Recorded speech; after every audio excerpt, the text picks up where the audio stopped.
Ayman Khan here for Seconds Out with Jimmy Sains in Las Vegas, of all places. Jimmy, it's my first time in Las Vegas myself. I only hear about these sort of places in movies and things. But I wonder, when you got the call to say that you'd be fighting in Las Vegas, has Las Vegas lived up to your expectations so far? Yeah, it's great.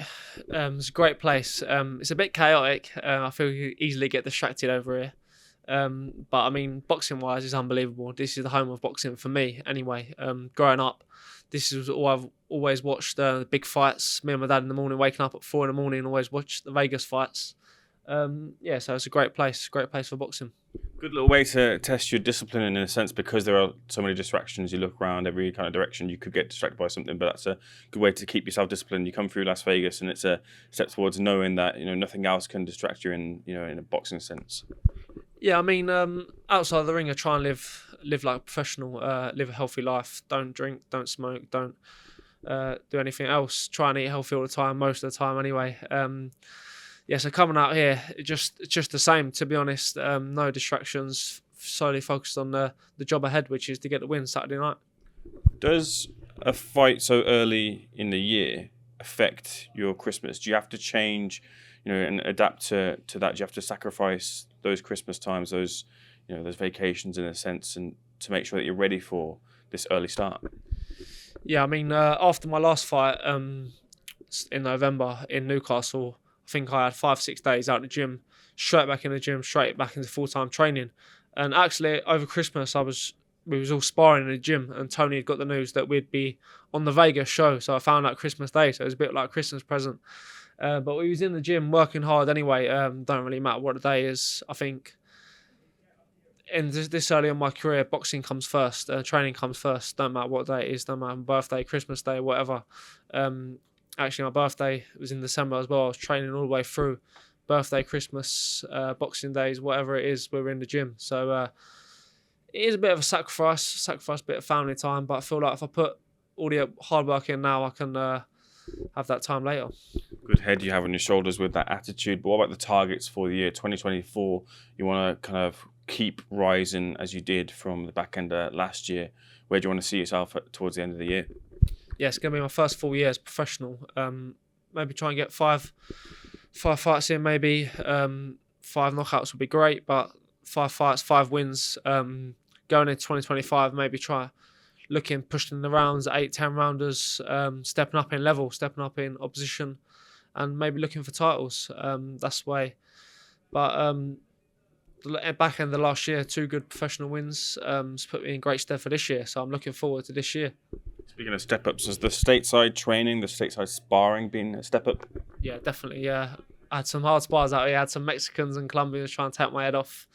But listen, that early on in my career is only going to be good for me. I've had great learning spars, learnt loads out here, especially with Tony in the gym and Pedro in the gym.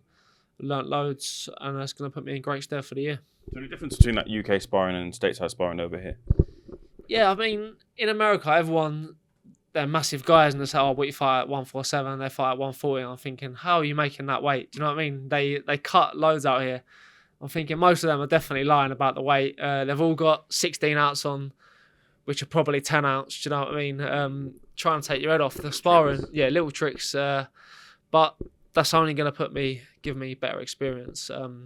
It's great sparring out here. I've had loads of rounds, loads of great rounds. And it's definitely, I say, sparring in England I have as well is very good, but we spar a lot of the boys in the gym. I've got a lot of boys my weight in the gym, so a lot of that main sparring comes from them. So coming out here and having all this great sparring from everyone else is a great experience.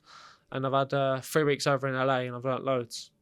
Talking of your target to have 5 fights and 5 victories by way of knockout, you've got that little knockout streak going. Is that important for you to have those early finishes? And because that's the type of thing that keeps your name in people's mouths, in the social media age, having those early finishes to fights. Is that something that you hold important to you?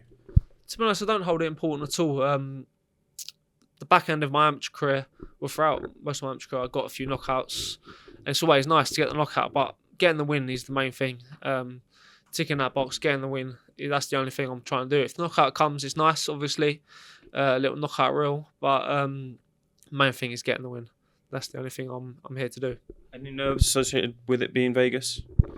To be honest, I'm always quite a chilled fight week. try not to get nervous because I mean I'm going to be fighting either way, no matter what. I'm nervous, so I'm not nervous. I'm still going to be getting in the ring. We're still going to be punching each other in the face. So I just try and enjoy it, take it all in. It feels like I'm having my debut again. Try and take in the whole occasion, my US debut. Yeah, so I'm really looking forward to it. Just looking to the top of the bill, you got Conor Benn on the card against Pete Dobson. Conor Benn looking to continue his comeback and win in emphatic style. Do you think he'll get that this weekend? Yeah, I've seen Conor in the gym. He's looking sharp. He's looking explosive. I feel like he'll get the KO this weekend. And he's got a bit of a point to prove a little bit. He's had a bit of a bad year. Everyone knows what's happened. But he's definitely back on track and back on winning them big fights and maybe even looking at world titles this year. Yeah, John Ryder unsuccessful in his bid to defeat Ayman. Have you spoke to John since? Is he around? Have you been able to have a few words with him? Yeah, I've spoke to him. Yeah, I've had a bit of a laugh. He's all right, John. He's a nice man. He's a great professional. He just come up short in his last fight. He's had a long, very successful pro career. He's such a nice guy. I've learnt loads from him in the gym, especially out here in LA. Do you know what I mean? Proper professional, proper family man. Yeah, he's a great guy. If he was to potentially retire, how big of an absence would that leave in the gym? Yeah, that's definitely a big gap in the gym to be filled again.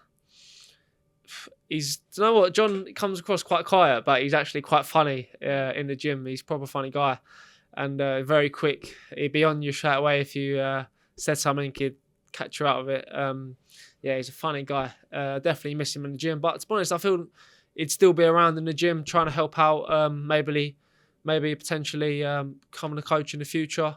I'm not too sure, but I feel like that's what John would always want to be involved in boxing. It's a big part of his life. But I'm not too sure. Yeah, hopefully he can still be involved in the gym. Jimmy, I'll leave the final word with you. What happens this weekend in your fight?